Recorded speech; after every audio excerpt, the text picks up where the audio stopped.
folks that aren't here. Alex Chaucer had a family issue that came up, so he's not able to be here. And John Little is also not able to be here. John, we have a video playing, and then there's going to be a sort of a series of presentations from each of these folks, and then we'll try to allow a little bit of time for discussion at the end. So I'm going to pass initially to Eileen, who's going to sort of start off this video session. Okay, so let's get our first slide here.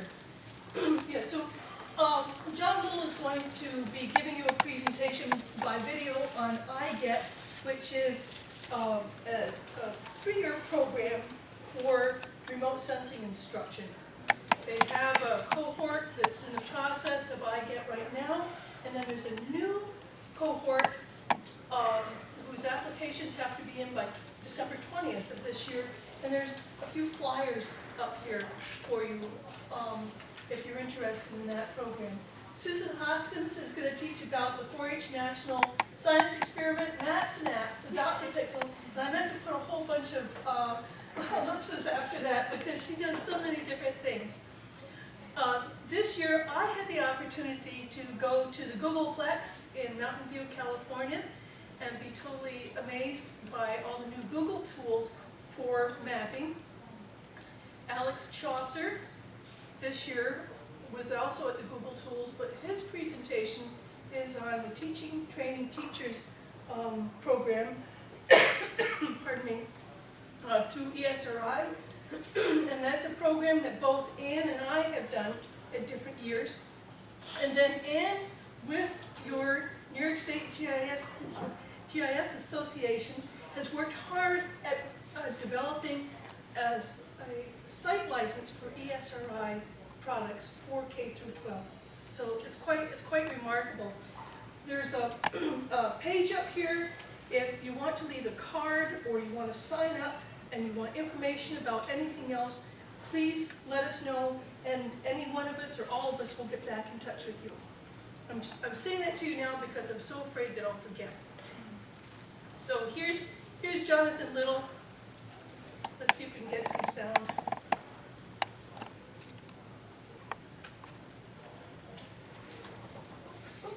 Stop.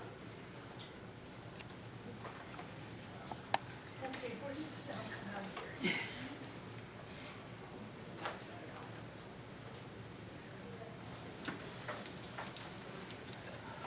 No stars.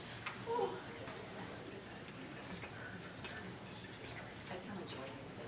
Yep. Yes, that's right. Let's see here. I was getting 7 earlier. Oh, feedback though.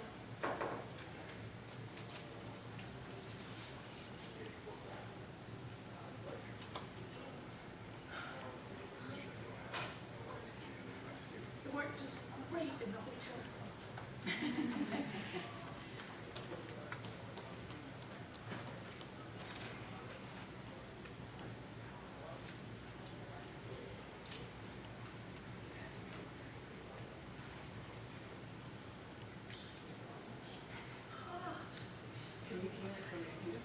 We can't hear it up here.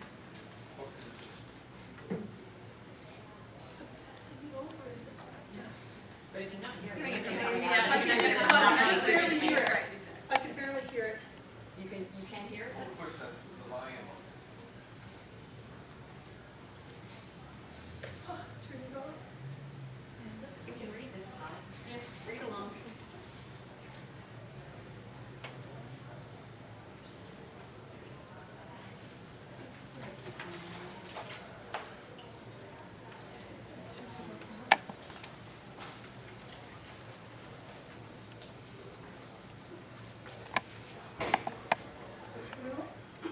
Okay. I apologize for this. You see the little speaker icons?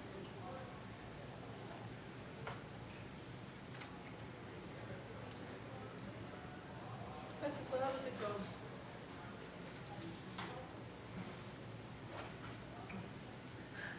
I feel like a bitch. Yeah, Pixie does, so I don't know, I truly don't know where the speaker is, so, yeah. what John was saying on this video is that one of the sites they visited was the Eros Data Center in Sioux Falls. And so there's a cohort, I don't remember how many people were part of this group, it was about 25, and they spent 2 weeks together, they did a number of trips, they had monthly phone meetings. I think it's just they had monthly phone meetings, so they really built camaraderie between the people in the group. And the goal was to develop skills in remote sensing, some skills for those that didn't have it yet, and to develop educational materials that are then available to all of you through the iGet website. It strikes me that there were quite a few different abilities in remote sensing for the group, but that everybody had to do a tutorial and do some basic reading in order that everybody be up to speed. I asked him about the presentation of other people that have gone to iGet.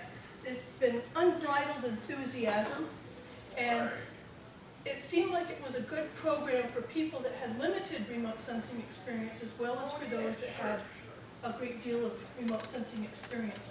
And the people that participated in the program got software for their schools. They got this networking among people that at both. I saw people from ESRI and Johnson was there, and so I think it sounded like a really great program. I mean, you've had interaction with the program. Did you go through the program, Sue? I did not go through the program, but it's a collaboration of NASA and the USGS. right. Yeah. And they work primarily with Landsat data. They work on image processing Landsat.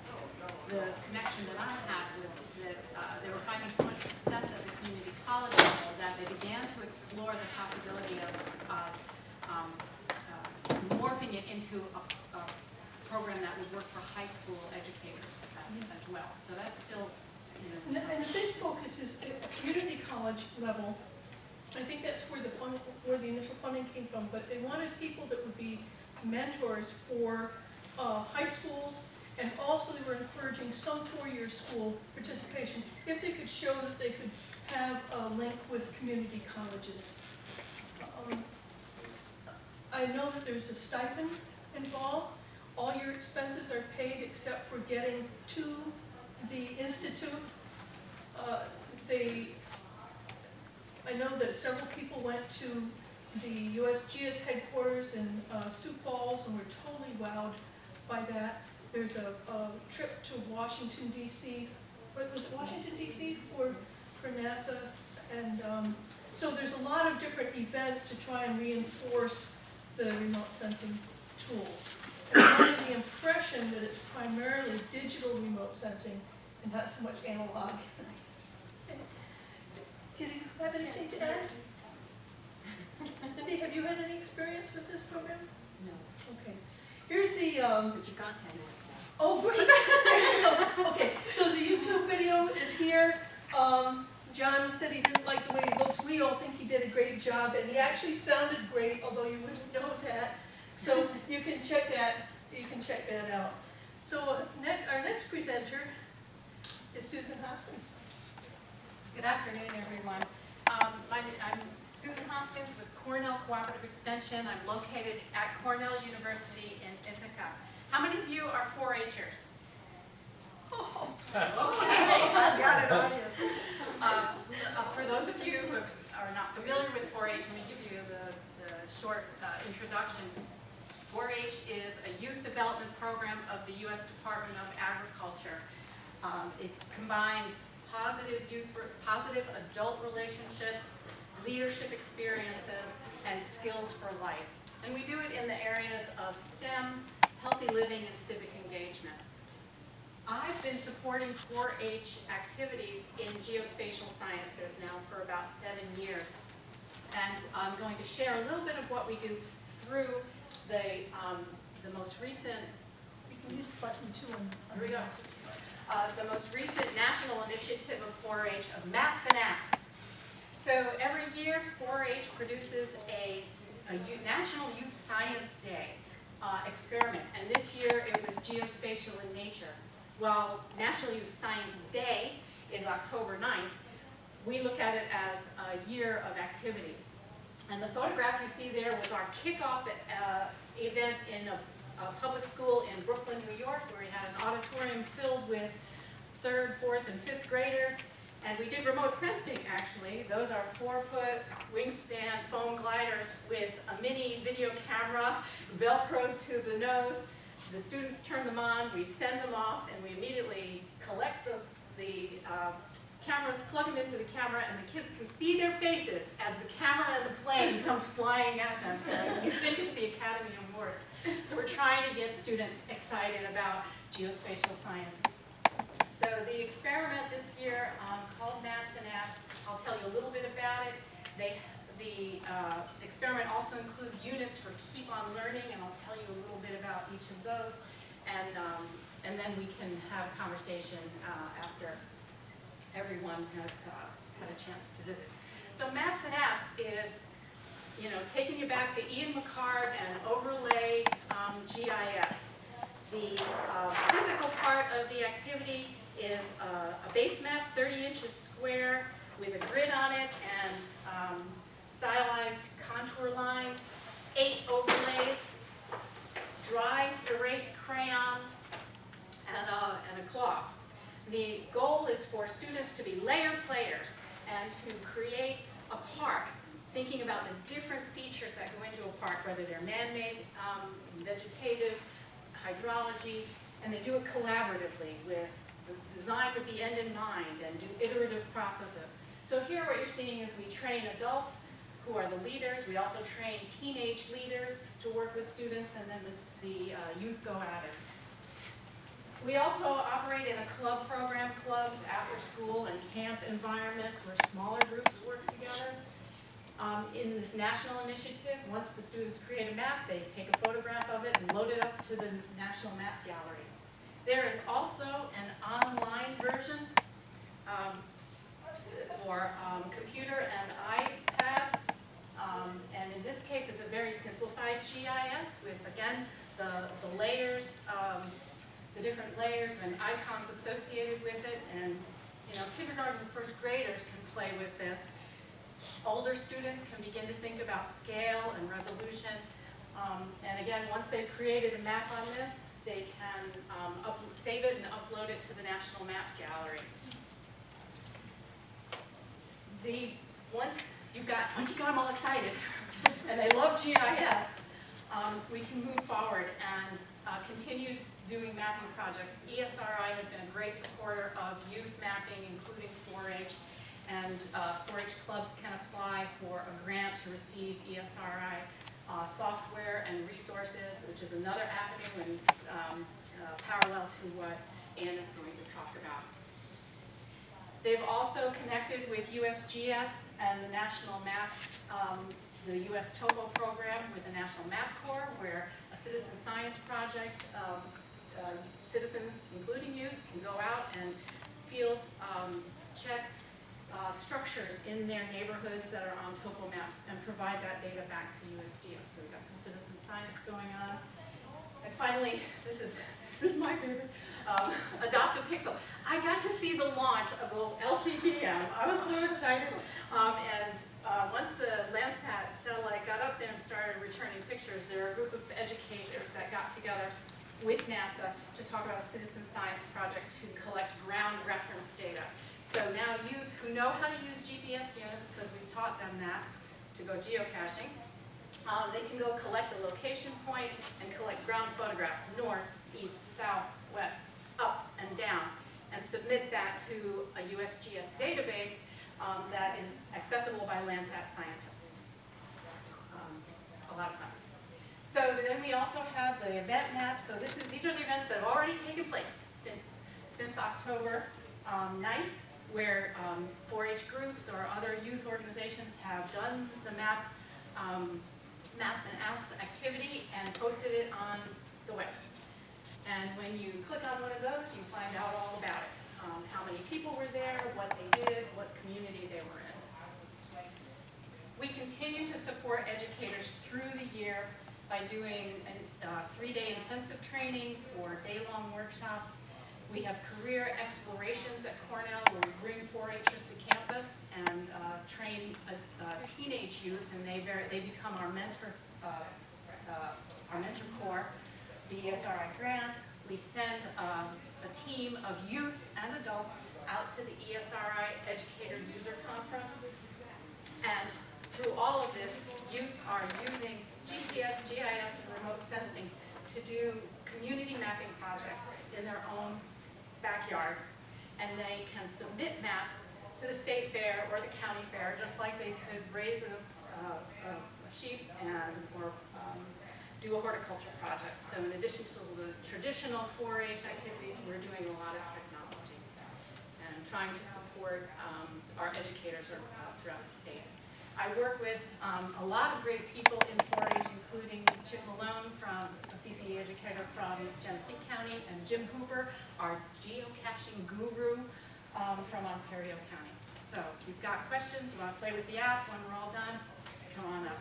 I have bookmarks as well that have links to the website. The packet.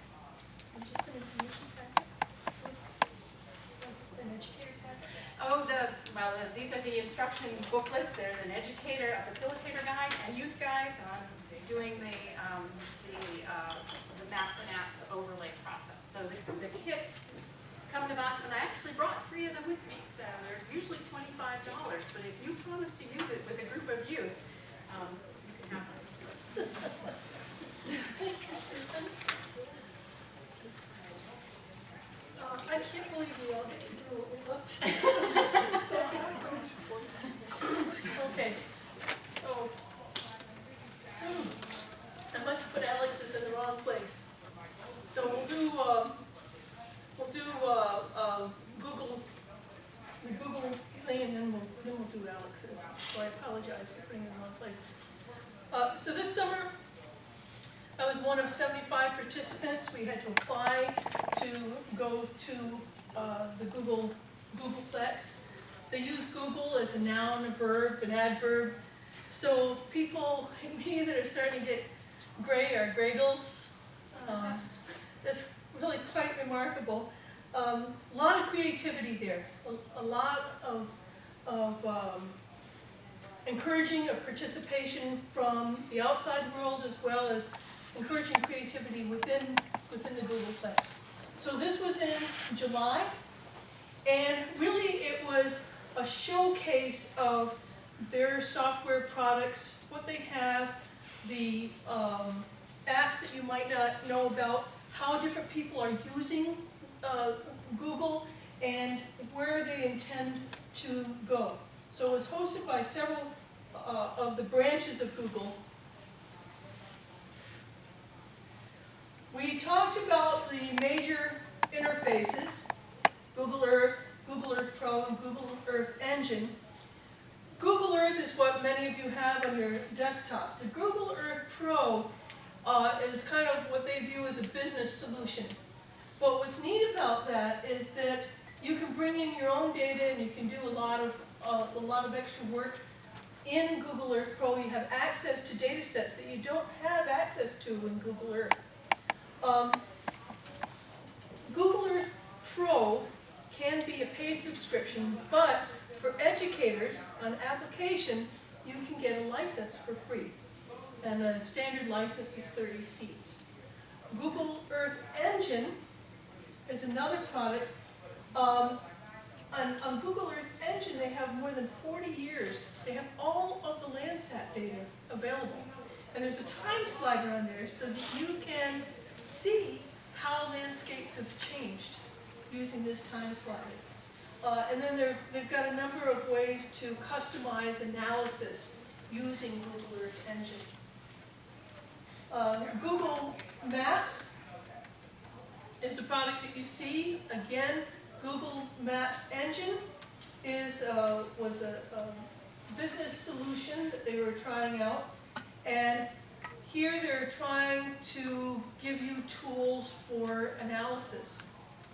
Again, with a lot of different geodata available.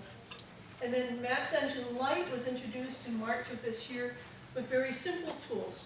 But with these Google Maps tools, you can bring in spreadsheets, which is kind of cool. So the Google Maps Engine Lite is limited to spreadsheets of up to 100 lines and only 3 data sets. And then the Google Maps Engine is more robust. To be honest, they had so many ideas and so many software variations that I'm still processing it. So, but they're very good at documenting. At the moment, they have more than 20 petabytes of data. I always choke on petabytes. It just seems like so much. And this is growing. They encourage public input in, so as you do Street View, or if you have imagery of your vacation, they encourage you to submit that.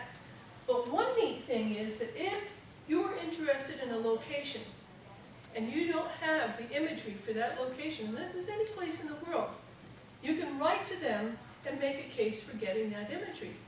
It's remarkable. So their whole goal is to democratize access to data.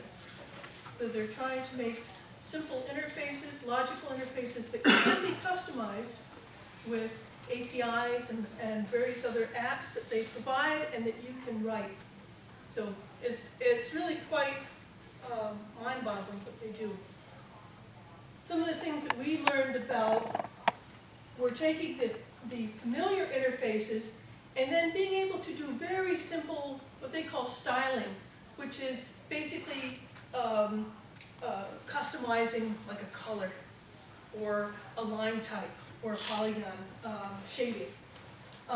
They're encouraging, as ArcGIS is, they're encouraging online collaboration, and they've got tools available for you to keep maps up on the cloud. And you can limit who sees that data, and you can limit who has editing rights. But the idea is that people that are some distance apart can actually work together on the same map products. Street View, you know about. They have a product for the newer Android phone called Photosphere, so that you can take 360-degree views, submit that to Google for publishing. And there's some sort of vetting process, but they weren't clear on what that is. A new thing that they've been doing is trying to visualize indoor spaces. And here on Google Maps Engine, they're doing some indoor spaces, so you can go online and get like insides of some restaurants, and you can actually be the observer and turn yourself around. It's the amount of data they have is amazing. They did have a lot of works in progress, but often those descriptions of the works in progress were folded into these descriptions of the interfaces that you have. Okay. So it was kind of it was wonderful, but it was also very little bit confusing and a little overwhelming, which is good, because if you're going to go to California, you won't be overwhelmed. They gave many examples. They had a number of graduate students come in and show how they had been using some of the Google products, and some of these projects, Google had been working with the students and their advisors. So it was really pretty neat to see the tools. This thing of bringing in spreadsheets was fantastic with the more professional versions of the software.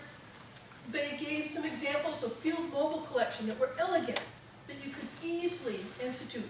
So they had made suggestions of a number of apps, and they're Android guys, so, but I think that some of these are available on iPhone. So they had these 3 apps, for example, made an elegant solution for bringing your data into Google Maps and and having a nice little form, and then collecting the data. And they actually suggested an SRI math application. So that was a nice, elegant thing, very intuitive to use. Another neat thing that they have introduced is Tour Builder, so that you can bring somebody through the world. One nice application for that would be if you wanted to share your experience on a vacation, and you wanted to bring people on maps and to see images, like photo albums. You could have a tour so that somebody could see where you were, and then the photos would come up, and you can automate all of this. So that is kind of a replacement for home movies. Pardon me. And then there were a lot of tools. It seems that Google, if they develop something they think is useful, they put it up there to share.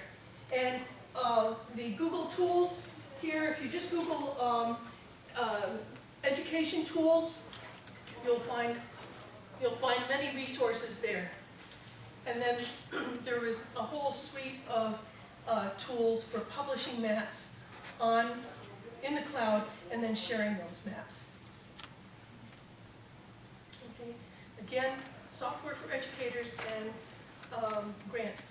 I wrote to Google to ask if they were having a 2014 institute. I have not heard back from them, so they may be in the process of figuring that out. You can write, pardon me, you can write to me or to Google if you want to find out more about that. Okay. Can I stay in time? You're doing good. Okay. All right, so now I'm going to pretend I'm Alex Chaucer. I have to grow another 1.5 feet, have a deeper voice. But this program that Alex was called away for a family emergency. But this Teaching Teachers GIS is an initiative of ESRI.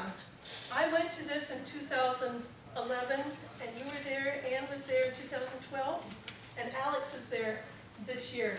When I went, it was 30 people, 25, 30 people, but then they started to expand it to 100 people. How many people were there? Mine was similar to yours. It was just this past year that they expanded it. And it's a week of exercises and talks. The ESRI experience is much more structured because they have viewpoints on how they want you to teach things.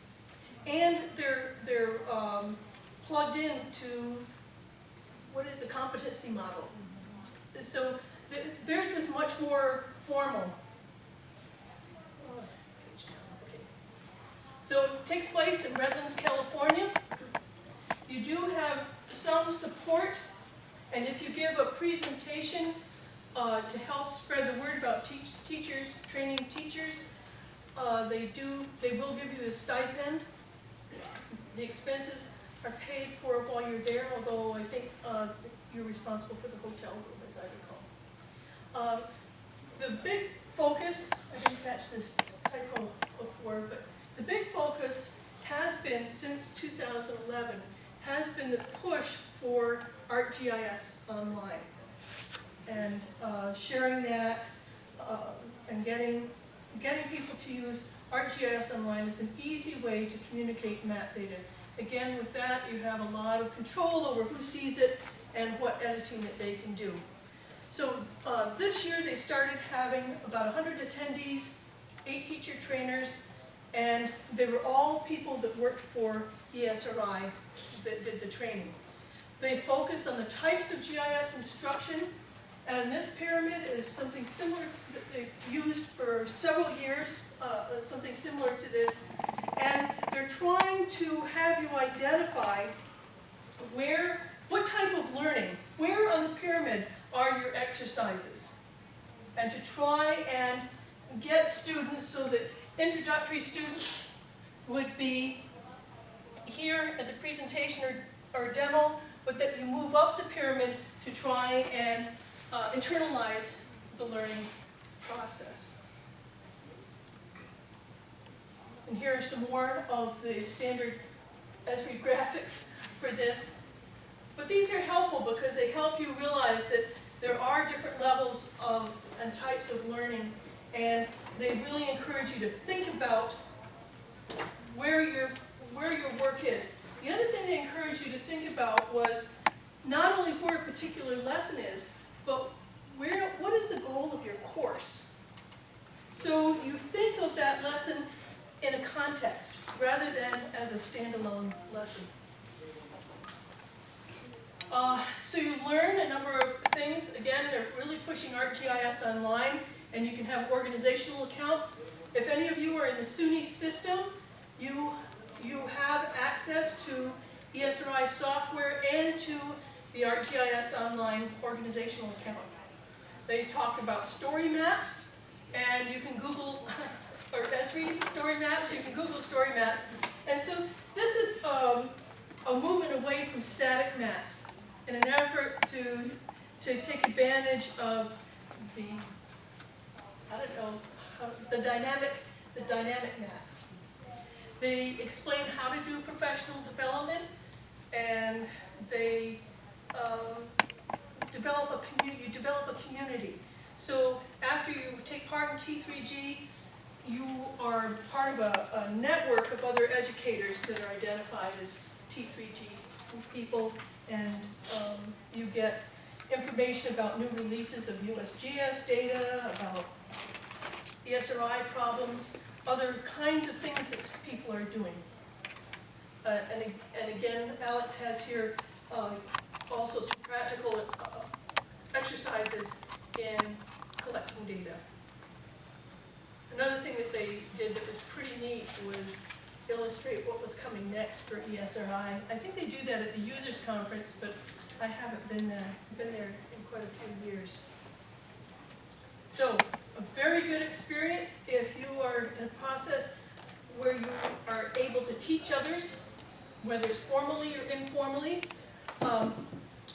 Best for learning the details of ArcGIS Online, and the people from ESRI are there for you to talk to, and they encourage interaction so that if you have any questions or if you're having trouble with something, you're right there with the experts. Seeing the ESRI complex is really quite memorable, and being part of this ed community team is very good. A lot of really good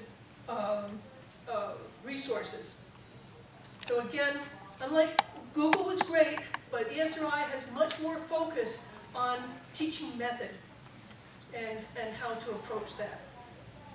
So apply now. The application deadline is November 25th. It takes a while to do the process because they want to be sure that you have some level of understanding of ArcGIS. So you have to do a questionnaire and then do a little project to show that you understand ArcGIS. So it's a long process. Okay, cover some costs, and I think Alex and Ann and I would really encourage anybody that's got an interest to take advantage of this. It's part of it's being in a room with 99 other people that are interested in GIS. You just don't get that at work. Yeah. Okay. Well, let's have Ann come up, and then we can open it up for discussions and comments. Yes, I only need about 5 minutes. This is something that is not particularly new, but I just wanted to bring it to everyone's attention in this forum, so it's something that perhaps you can take back to your communities. This is the statewide licensing of Esri's ArcGIS software for K-12. And the deal is it's free. So if you are in a formal structured K-12 environment, if you're working with 4-H, if you are being homeschooled, if you're Boys and Girls Club, a number of sanctioned sort of informal education environments all have unlimited free access to Esri's ArcGIS software.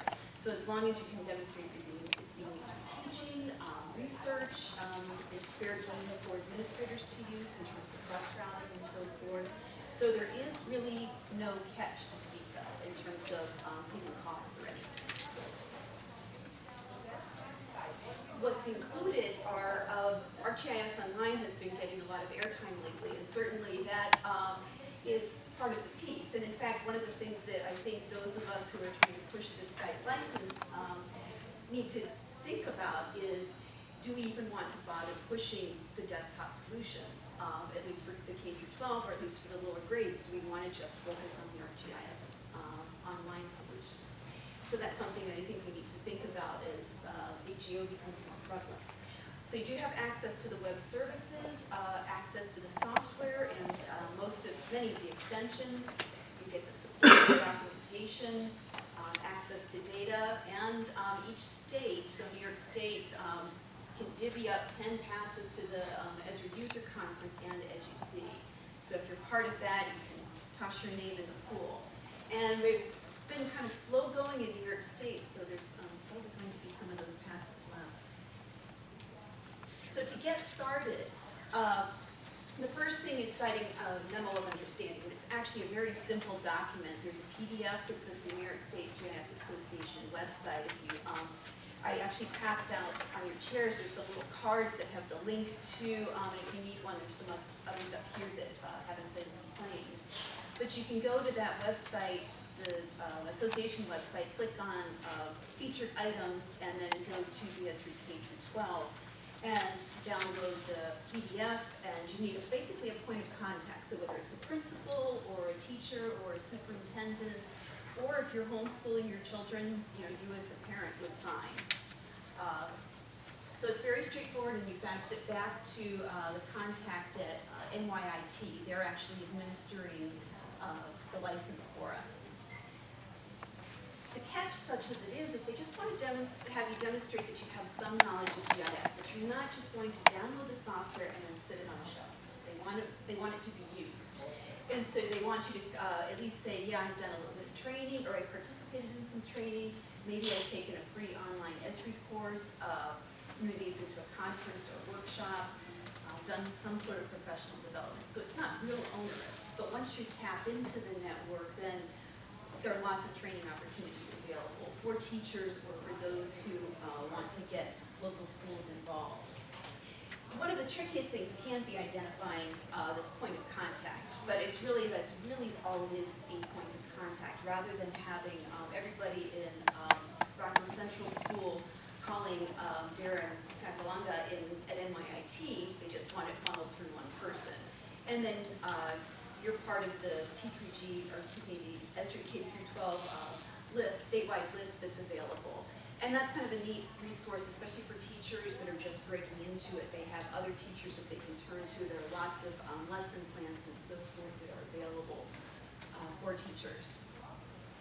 So right now, as I said, it's been kind of slow going initially. These are participants that we have right now. Most are traditional schools. We do have one sort of informal education. This is a group in Rochester that is similar to like a Boys and Girls Club, and Chrissy Irish is working with local youth out there using Esri products and sort of an after-school type of program. So I guess my message to you would be, obviously I suspect that there are no K through 12 teachers here, but as from sort of a mentor standpoint, I think it's up to us to get out and tell, as a community service or civic engagement or service learning in the case if you're a student, getting out to your schools and saying, look, this is available, and I'm happy to give you a hand. And I know that I teach at SUNY Fredonia. There's a big college of education there, so we're trying to get some of our teachers to be a little bit interested in it and perhaps take it out into the schools with them. So I have some contact information. Again, you see Alex seems to be everywhere, just not in this room. And actually, Alex technically is the lead on, this is a subcommittee through the Education Committee Association. Alex is actually the lead on this. But the contact, our partner at NYIT that's actually administering the license and providing the download codes and so forth is Darren Fakalunga at NYIT. And they've got a really great operation. They administer a lot of software licenses for K through 12 throughout the state. So they're used to doing this. They provide some technical support. If they can't help you, then they pass you on to someone at Esri. If you're out in the Rochester area, Jim Kernan at Geneseo was instrumental in getting the Geneseo schools on board with this. So he's been very active in community outreach from SUNY Geneseo and with his students, helping them teach K through 12 students. And of course, your welcome to contact me as well if you have any questions or want to, if you're at your child's parent-teacher conference and you could bring it up and say, you might want to try this software and, here's a name and number or here's an email address, see what you can do. So anyway, I've got those cards that are around if you want to get some more information. There's also some little Esri gift items there. Help yourselves and happy upcoming GIS Day. And is there a place, I know for the SUNY system, there's a place where we can go see who the administrator is at a particular school. Do you know if there's that ability for the K-12 license? Eventually, we haven't gotten there yet, but this section is a screenshot here that's available at the association website. And we don't have it live yet. I mean, you can click on each of these schools and figure out which school it is, but eventually we will put the point of contact as part of the pop-up window. We just haven't done that yet.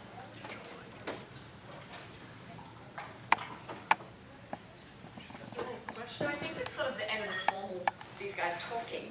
If you guys have something to say, questions you want to ask. We have a few minutes left before the official end of the conference time. And I suspect they'd be willing to stay and chat for a little bit. Sue? Yeah, and I have a question about that. Have we, as the association, have we reached out to those who are participating yet to find out what the projects are that they're working with and find out a little bit more how they've utilized it? Not yet, really. The only one, I've been in contact with Chrissy Irish in Rochester a bit, and Jim Kernan, of course, at the Geneseo. So we've gotten feedback from him, but not Touch Tech in Buffalo just signed on in August. So they're still sort of feeling their way around. But we have not set up anything formal, and that's probably something we ought to do. Wasn't there an aspect of some sort of agreeing to some training as well? Yes, yeah, and that's one of the, Amy Work and Alex did some of that initially once we first got started, and now what we're trying to do is just make professional development opportunities available through, I've got links for them to the Esri free training. Diana Sinton's site is a good resource for them. So we've started to build some links at the association website for them to help. Because I think one of the other, and I'm sure it's come up at a previous meeting, was the idea that for some of these places, they have no idea what they can do with this, and having one person trained, but then to have modules already sort of, this is a module that's appropriate for that on that pyramid you showed. Right. And these are modules at this level, these are modules at And this that's, level. yeah, and there are links to that kind of information because as we know, I mean, the geography and GIS are not especially valued in terms of education in New York State in particular. And so it's often comes out of the hide of the teacher to introduce this information in, and they often are not supported at the administrative level. So we are trying to make it as easy as possible, and Joseph Kursky at Esri has done a lot to put together little modules for teachers to download so they can just hit the ground running. Yeah, he's a name that all of you should be familiar with in terms of education and ESRI products. And if you go to ArcGIS Online, you don't have to open up an account. You can just go on there anonymously. And he has done a lot of examples. The kind of projects that the 4-H youth have been engaged in are primarily inventory projects. They're not using the full power of GIS, but they're interacting with the software at a pretty high level. So some of the experiences were collecting the location of fire hydrants in a couple of towns in Ontario County. There were no maps at the fire department, there were no maps in the planning department. They took their recreational grade GPS units and in one day did a blitz collection of data and then gathered back at the 4-H camp and uploaded all their data and created a map. Those maps in digital and paper form are now available in their communities. So they got all three of our mission mandates. They got their STEM experience, they were outdoors, and they got community engagement, and they did something real in their communities. And that's one of the great values of working with mapping, because you're bringing these different components of education together to to educate the whole youth. Okay, so fire hydrant mapping, street sign mapping, making an atlas of farm stands in the county. And that got translated into a brochure for economic development in the county. So the students are having a great impact by using the mapping that they're learning with. And they're probably learning stuff about their home that they never knew about. Yeah, one of the requirements was they had to shake hands with the farmer. The farm stand. So, we're getting those people skills going as well, not just interacting with the technology. So, I'm sorry, it's been a long day, but, so no, these are the schools that are participating in the Esri. It's a free statewide license, yeah. Do you, and I don't know if you know this, but are there other K through 12 that are participating in GIS that maybe aren't using Esri? That I don't know, but that's a good, I mean, I know that that's, I have heard, anecdotally. So the New York Geographic Alliance is a group of teachers, K through 12, in social studies, earth science, English, language arts, and they are using lots of technology of a wide variety. And I know Ed can also speak to the mapping that he's had experience with teachers. So we don't have a good handle, a survey of who's doing what. It's hard enough for me to get statistics on 4-Hers. We know that about 2,000 4-Hers every year are getting a geospatial experience. It's probably geocaching. But there's that pyramid of once we get them hooked on geocaching, then they're starting to do some mapping with Google Earth, and they want to do a project, so we introduce them to ArcGIS and work their way up. I think there might be a few other schools that have been using ArcGIS that may not be included here, that have been using it for an administrative purpose too. So that's one of the tasks that we have to discover then. And what's your experience? I'm Ed Hicks. I'm a retired teacher, 35 years in the classroom, retired the last 20 years. I got involved in the sport of orienteering in 1973. And orienteering is a map sport and not a compass activity, as most people have been taught. Okay, my emphasis is taking the concept of the sport of orienteering and turning it into a classroom application of putting maps in people's hands and saying, you're here, you got to go here, here, here, and you got to prove you are here by doing a variety of activities. I've had a 3-credit college course that I've taught on that concept. I have 160 list applications, math, science, social studies, art, technology, every area of curriculum. And I've got some samples of that kind of thing. I do a lot of school maps, all right? And the school maps are done using cartographic software that's very easy to use, called OCAD, all right? And it's relatively inexpensive to use. You can get a classroom license for 20 computers. For the $1,600 license, you can get 20 of them for $900. And I'm taking a tablet, I'm processing LiDAR in about 3 minutes, and I've seen a lot of stuff take an hour or more to process, and drawing maps, and kids with drawing maps, and all kinds of things. So I'd be glad to take and talk with some of you individually later if you wish. It's an exciting thing to see what you can do with it. Are there any other questions or comments? Did that answer your question? Yeah, it's just, I don't know, I was just curious. We are Yeah. Well, one of the neat things about all of these groups is that, all of us are a little over the top about GIS and remote sensing, and then you get into these groups and you hear about what other people are doing. And it's truly remarkable, the creativity that's out there. So I think in addition to learning tools, probably one of the most important things, like what you get at a conference like this, is you get supercharged just because of the people that you're around and the ideas, because you can't possibly think of everything on your own. Even at the end of the day, on the last day of the month. Yes.